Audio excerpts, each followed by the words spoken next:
Hello. I don't think there's a conflict in life more aggressive and heated and angry and another negative adjective that I just can't think of right now, I'm sorry, than between a man and his boss. You walk up to 9 out of 10 men, women, and children and ask them about work, they're gonna say the same damn thing. I hate my boss. Unless, of course, their favorite food happens to be full-grain cowhide leather. It doesn't matter if they're a minimum wage, corner office, burger employee, or mother, because being a mother is a full-time job, except no paycheck, no sick days, you get no breaks, 40 hours is really like 168 hours, and you can't quit. So it just makes sense that the number one enemy in all of video games is the boss. Every video game has some kind of boss, including Tetris, because man, fuck the Z-Tetromino. Who would find this guy to the barbecue? Get him out of here! So much of a game's identity is tied into this one encounter, because tell me, how different would The Last of Us be if the final encounter was a big zombie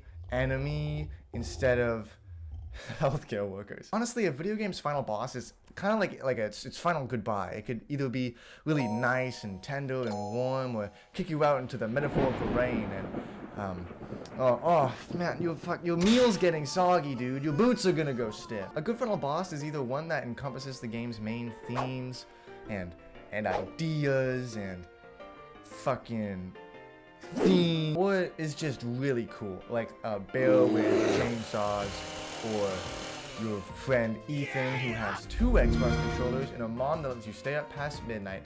Thanks, Sharon, you're right. It's important that you as a player feel a sense of accomplishment from besting whatever Ethan's dad-shaped opponent stands in your way.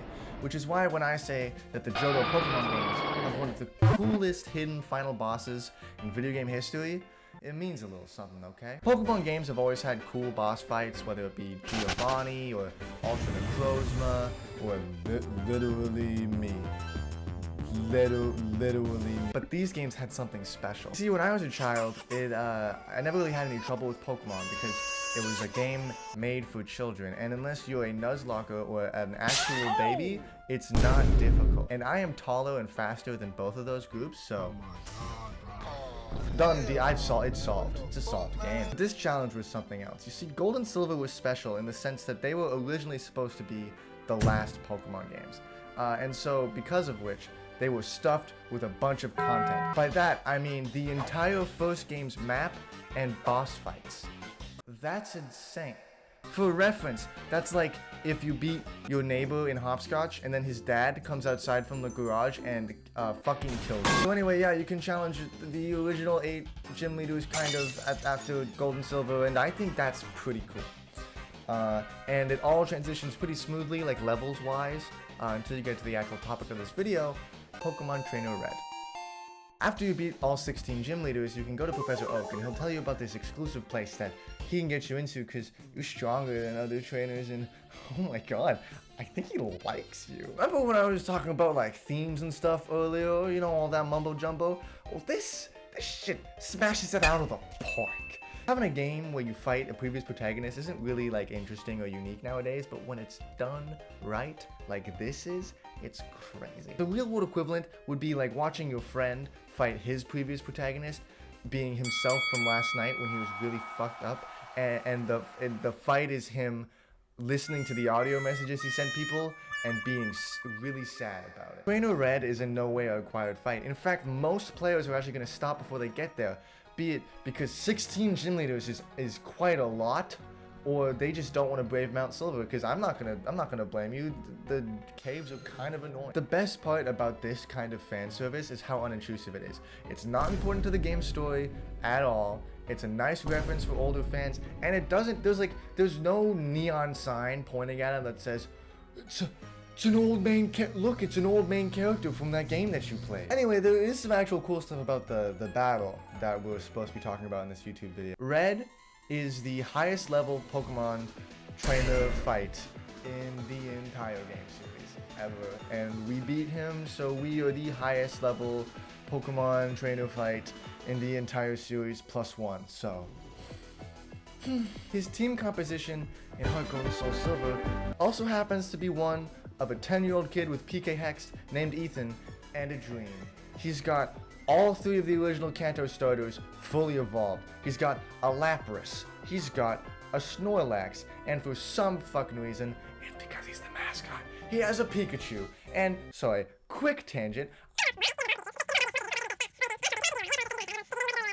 It's stupid, and it breaks my emotion, because I care about this game for children. If you didn't know already, he actually changed his team. He liked to switch things up, because in the original Gold and Silver, he had an Espeon, and that is way cooler than Lapras, I'll be honest.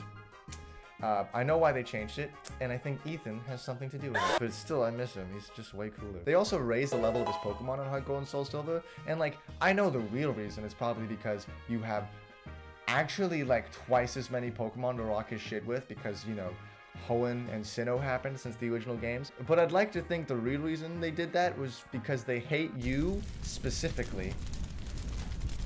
Fuck you. I would also like to mention that his theme is one of the best pieces of music I have ever heard in my entire life. It's coming from the Pokemon soundtrack.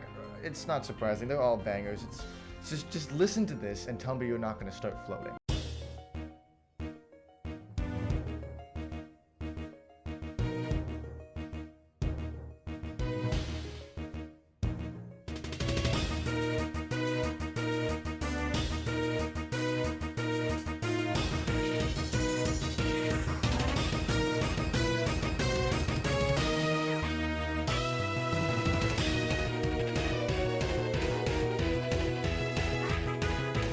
The only bad part about this is that he has to share it with that spiky-haired prick Lance, which sucks, but whatever, it's still a banger nonetheless. As Miyamoto once said, you must take the good with the bad, and a rushed game gives good slop. That's all I had to say about this cool and thematic Pokemon battle.